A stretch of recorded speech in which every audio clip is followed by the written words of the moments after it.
You're standing in front of someone you've met 3, maybe 4 times, and their name is just gone. Not on the tip of your tongue, completely, cleanly absent, like it was never filed anywhere to begin with. At a party, you can describe exactly what someone was wearing, the joke they made about their commute, the way they laughed, but the 2-syllable word attached to their face has vanished. And here's the part that surprises people. This isn't a sign of a bad memory. It's a sign of a very specific, very well-documented quirk in how memory actually works. In 1987, a team led by psychologist Kay McWeeny ran an experiment that explains almost everything. Participants were shown unfamiliar faces and told either a person's occupation, he's a baker, or their surname, which happened to be the same word, his name is Baker.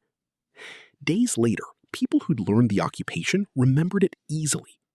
People who'd learned the identical word as a name struggled to recall it at all. Same word, completely different memory.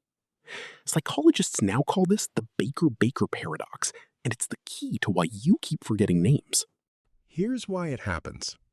The word baker as a job connects instantly to a web of things you already know. Bread, flour, early mornings, warmth. The word baker as a name connects to nothing.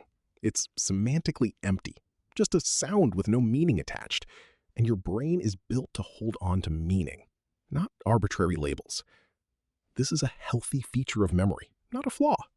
The same wiring that makes you forget Kevin is what lets you instantly recall the emotional texture of a conversation. But in some people, it can also tip into something less healthy. If you're constantly meeting people and never actually forming any association at all, that's not the paradox anymore. That's just not paying attention. There's a second thing happening in the exact moment someone says their name to you. You're not just listening, you're managing the interaction. Am I making eye contact? Was that handshake too firm? What do I say next? Psychologist Malcolm Brenner documented something similar back in 1973, now known as the next-in-line effect. People who are anticipating their own turn to speak show dramatically worse memory for whatever happened right before it, because part of their attention is already somewhere else, rehearsing what comes next. Meeting someone new works the same way. You're partly present and partly narrating yourself, and names, offered in that exact split second, don't stand a chance. For some people, this is just ordinary social multitasking.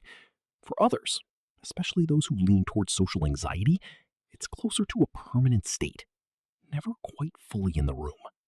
There's a third piece, and it's less about a glitch and more about a strength.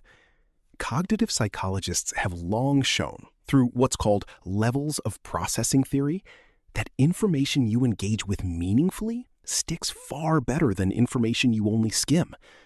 People who forget names easily are very often highly associative, contextual thinkers.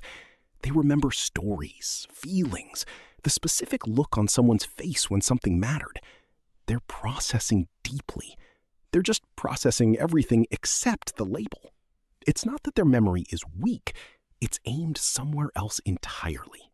You're not bad at people. You're bad at labels. That's the whole thing, said plainly. And it's worth sitting with the quieter side of this too, the person on the other end. Having your name forgotten, especially more than once, can genuinely sting. It can feel like a small, pointed message.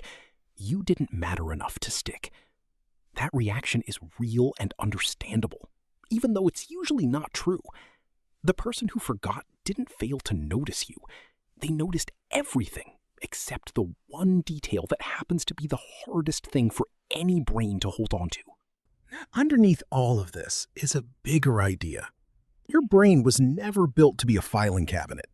It's not storing recordings, it's storing impressions, and it prioritizes ruthlessly, keeping what's emotional, surprising, or connected, and discarding what isn't.